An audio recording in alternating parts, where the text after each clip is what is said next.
Sorry, I was just pulling a torch, so I thought I could walk out early. Welcome to another episode of Steve's Dang It. No NHL teams were eliminated during the making of this video. Close though, pretty close. So the first dang it goes to us, because this video is obviously late. But producer Drew and I were talking and we're like, there might be like a big old bunch of eliminations going on over the next like 24, 48 hours. So we delayed to the weekend, and would you look at that, the second round has begun. And there's only 8 teams remaining. Well, who are some of those 8 teams? We got the Vancouver Canucks, we got the Vegas Golden Knights, we got the, I know Drew, I'm getting to it. Our first dang it may or may not have been a suggestion from producer Drew.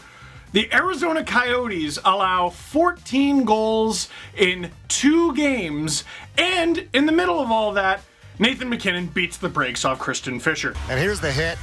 Lawson Krause on Cale Makar. Kind of lets up at the end. I don't mind that.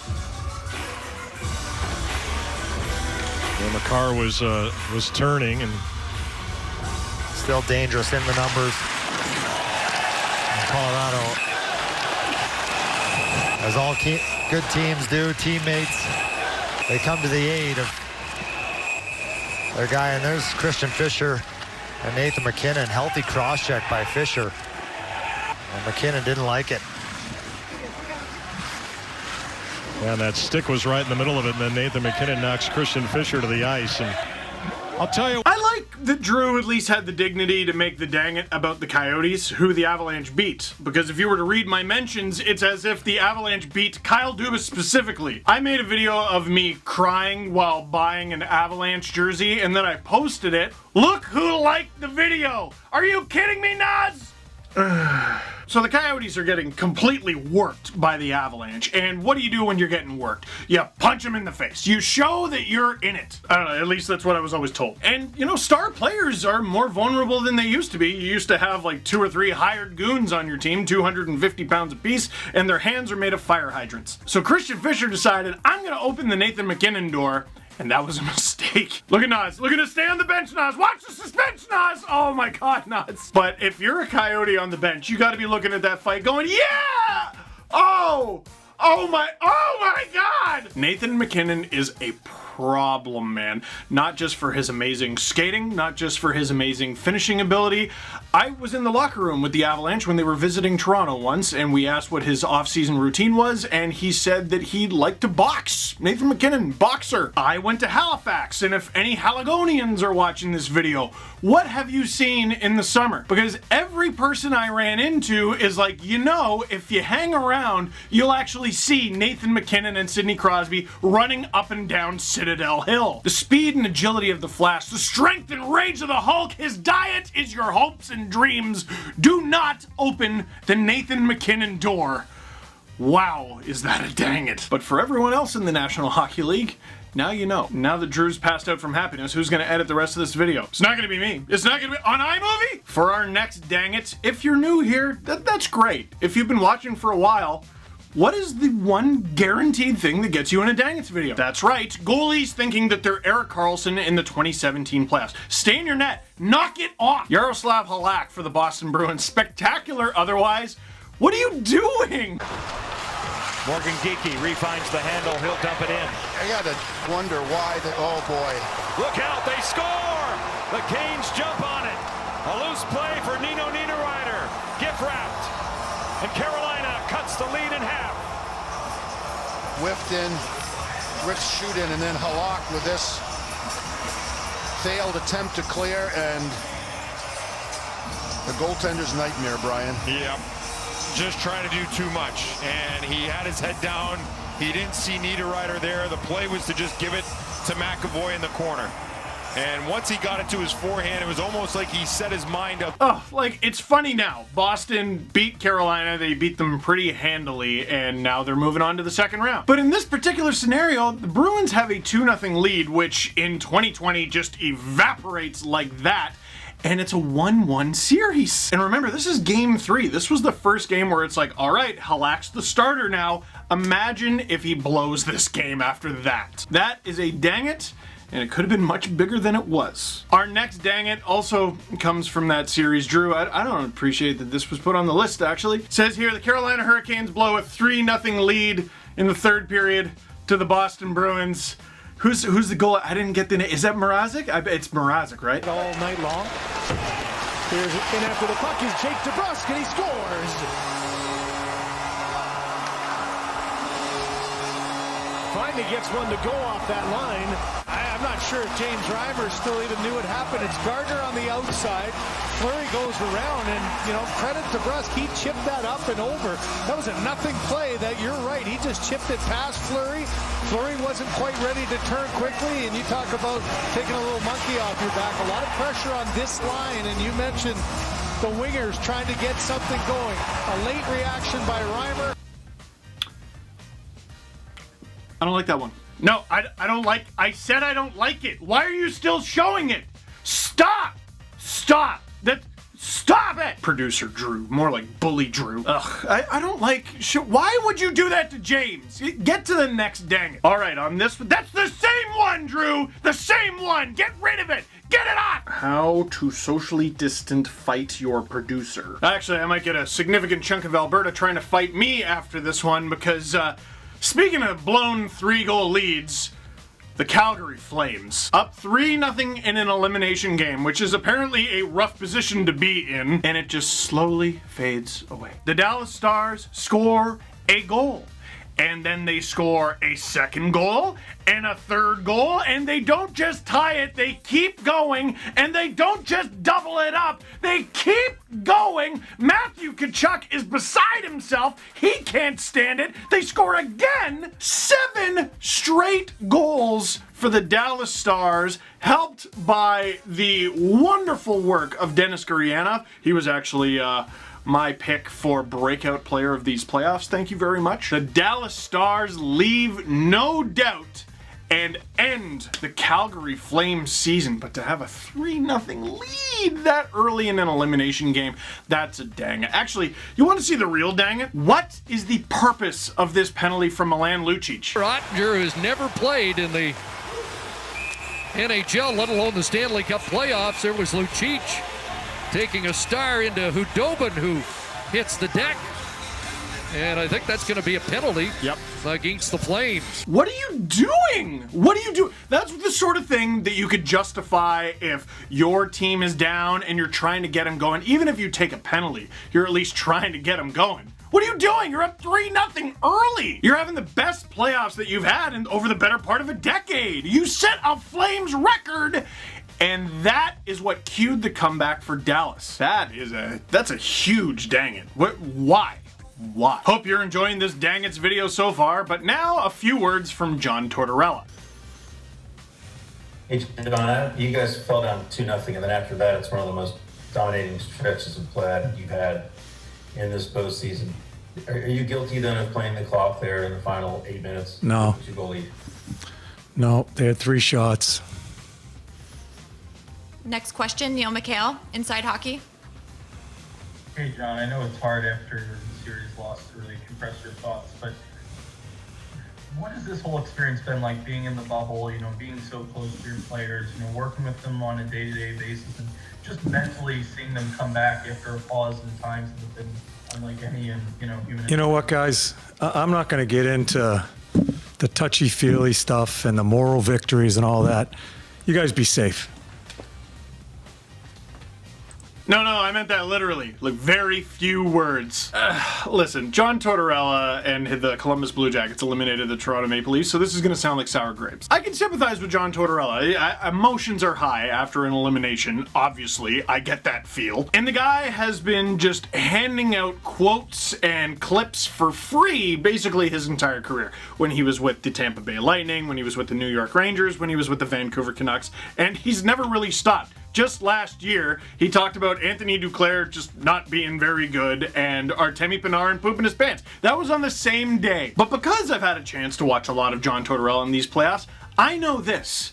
He has time to answer questions after wins, even if they're snarky. Oh, glad you asked. Oh, well, I'm not gonna blah, blah, blah. And here are my thoughts on the other team's coach. After a loss, he storms off. I guess the question I would ask John Tortorella, although I doubt he would answer it, why do your players have to answer questions after a tough loss, but not you? Sounds like a good guy off the ice, obviously knows how to coach, and I've heard his players love him.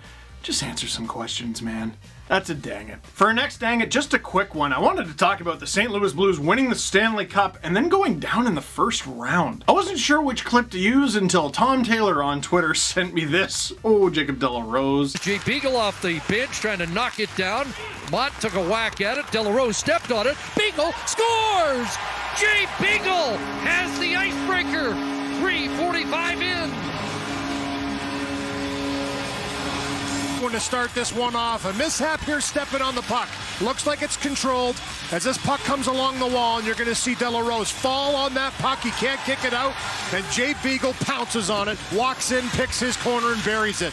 Aggressive forecheck once again by the Vancouver Canucks. They've turned pucks over already in this game, had chances, and this one goes through as Beagle beats him on the glove hand side. What a shot. Oh, poor guy. The Canucks offense lethal, and the Blues slipping and falling. That was basically the series, wasn't it? That's a dang it. But it feels a little forced. It feels like a dang it because it has to be. It feels like making it a dang it that the Blues lost is taking away from the Canucks, which doesn't seem fair. They look so good. And lastly, maybe the nastiest series of the first round. There's going to be a few clips here. Philly versus Montreal. Where to begin? I want to start with Sean Couturier in Game 5. The Philadelphia Flyers up 3-1. They have a chance to win it. They very don't. Montreal pots the empty netter. Here's Sean Couturier, who's a great player on Arturi Lehkonen for no good reason. Jano might have a shot at it. Fires a puck. It deflects off Voracek and in. And at center ice, Couturier just knocked Lehkonen down. And look at this. Yeah. Everybody's piling on here. 18 seconds left. The Canadians get some insurance into the empty net. And now you got, this is like a scene from the old Spectrum. Now you got Voracek all over Shea Weber. He's got him in a headlock there. He came flying back into the pile. Literally flying back into the pile. Let's have a look in the middle. How does this transpire? He's turning and just ran into him. And Lehkonen, fortunate, didn't get the cross-check. That's the last thing you'd want to do. Does he hit him with this one? Boy, he almost does, and then they both get after, and that's when Weber and Voracek. Interesting to see what the referees call out of this. You go back a few seconds, though, Craig, and think about the face-off and the dominant Philadelphia Flyers. That's such a bull chicken thing to do. Drew, can you help me with the bleeps? I want to say the actual word. You're the producer. Why am I censoring myself? I think what's most annoying is there's no punishment. That, like, nothing happens. Well, you got a penalty then. So what? So what? They're down 2 with like 17 seconds to go. What's the illusion? What, did he hurt Philly's chances to come back? No! So I think the lesson to be learned here for all the kids watching this game, if you're losing in the final seconds of the game, do whatever you want. You'll get away with it. Do whatever you want. Oh, stop being so soft. It's the playoffs. What part of playoff hockey is that? What part of hockey is that? Especially in a playoff series, not only is there no deterrent for Couturier to never do that again, there is incentive. He's softening Lehkonen up for the next game. They're in a playoff series. My rule suggestion that they'll never do, because it makes way too much sense, is if you pull some garbage like that at the end of the game, carries over to the next game. Oh, you don't want that? Oh, does that sound bad? Don't do it then, you chicken. Oh, shouldn't have called him a chicken. Shouldn't have blindsided a guy after a goal. Dang it. That's not tough. That's not playoff hockey. That's filling your pants up to the waistband. Another bit of nastiness in this one, and this one way worse on account of it took one of Montreal's best players out for the remainder of the playoffs, literally breaking his face. Here's Matt Niskanen on Brendan Gallagher. He got down the front, get the draw, but Suzuki came and got the puck out of the reach of Gallagher behind the net. Weber scooped the puck into the corner. Niskanen battles with Gallagher, who's trying to get the puck loose for Drouin. There's another, came back and cleared the puck. There's another battle. Niskanen just ran Gallagher over. Gallagher's having another conversation coming up the ice. And he got a stick in the face. Again, we're talking about deterrence, right? Like player safety and all that. Matt Niskanen got one game, and the Flyers won it, and that series is done now. Second round, he's back. That's what you get for breaking Brendan Gallagher's face. And as pointed out by several people, including Arpon Basu of The Athletic, there was this leading up to the incident. Show the few seconds. Show Gallagher talking to the officials. Gallagher's obviously not a saint. He's never played that way, and it sounds like they're getting fed up with his antics. All right, having a little chit-chat. The play goes on, here we go, we're getting into the corner, and he gets popped right in front of the official. Nothing. Absolutely nothing. He's just sitting there on the ice, red-lipped, bleeding mouth, like the Joker. Heath Ledger's, not Joaquin Phoenix's. And everyone saw it. All necessary parties saw it. This is what drives me nuts, because every time something like this happens, I get, well, it's a fast game. You know, it's a really fast game. Steve, it's a fast game. Fair enough that it's a fast game, but you cannot claim that as an excuse when you ignore stuff right in front of you, and on purpose. Don't tell me that's not on purpose. It absolutely was. They had words before, he was getting fed up with him, and he thought, I'm gonna let him get popped in the face. Allegedly. And then after the game, we have Alain Vigneault making fun of Gallagher's broken face. Well, I mean, you know, you don't like to see any players get injured. There's no doubt, but at the end of the day, I can only state the facts. And the fact was that Gallagher got up and, you know, his mouth didn't shut up for, you know, at least 5 minutes to the referees, the linesmen, and to our bench for nearly 5 minutes. So he didn't look like he was hurt, other than obviously he looked like he had a cut. I believe that if you know, if the Montreal medical personnel thought that it was something real serious, they would have probably taken him off and brought him inside. So I can only state the facts and state what I was watching, and what I was watching was a guy that just kept on talking, so he didn't seem like he was hurt. Now, on one hand, this is Vigneault having a legendarily long memory. You see, supposedly, Brendan Gallagher didn't necessarily believe that Derek Stepan had a jaw injury during the 2014 playoffs when both Stepan and Vigneault were on the New York Rangers. It's a long memory on Mr. Vigneault. But the dang it for Alain Vigneault, just to be clear, breaking a guy's face on purpose, hockey play, totally cool. Trying to score on the power play during the Stanley Cup playoffs. That's out of the question. How could you do that? You're a monster. I don't know. I guess it just comes with the territory that when the Stanley Cup playoffs begin, you become a big, dirty liar. And of course, he who laughs last, laughs best. There were some shenanigans going on with the goalies too. Rookie Nick Suzuki patting Carter Hart on the head after a goal. Brings it in, and his pass is intercepted by Kulak. Armia with Drouin. And Nick Suzuki scores.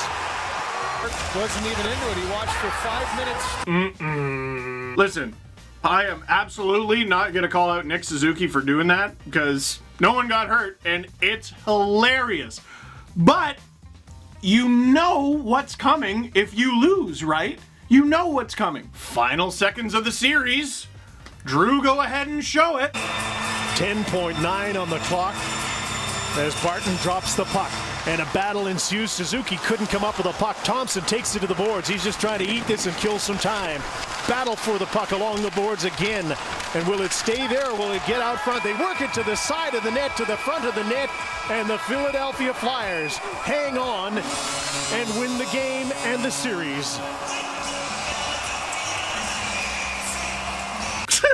I mean, what did you expect? After the whistle, Derek Grant of the Philadelphia Flyers patting Nick Suzuki on the head. I even see him down there on his knees. I'm like, dude, get up. You're gonna get it. There it is. It happened. And then Shea Weber goes Shea Weber mode. Like, he is a scary man. I stood next to him in St. Louis, and I was eager to no longer be standing next to him. I don't know what Shea Weber was saying. Probably something along the lines of, you have no goals in 9 games. But what I love about this, you know, we're talking about Brendan Gallagher getting his face broken. We're talking about dirty hits after the whistle. We're talking about this. We're talking about that.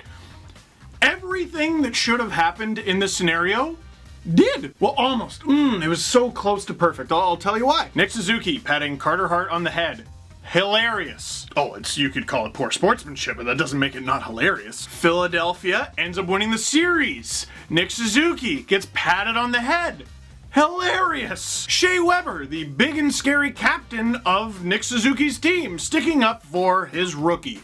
Absolutely what should have happened, that's his job. The only thing keeping it from being perfect, and it was so close, it was right there, it could have happened, it should have been Carter Hart and not Derek Grant. If Carter Hart pats him on the head, oh come on, it's a line brawl. It is a bench clearing brawl. So to Nick Suzuki, a rising star in this league, had a great series, had a great playoff, had a great season. I appreciate the effort because it was hilarious, but if you play with fire, you might get burned. That's a dang it. Woo! We're going old school. This was a long one, wasn't it? What did you think of this dang it's video? Leave a comment in the comment box down below. I hope we didn't forget anything, and if we did, that's a dang it. But for now, that is it for this one. Thank you very much for watching. Click like if you like this video. Click subscribe if you really liked it. Sorry, I was just pulling a torch, so I thought I could walk out early.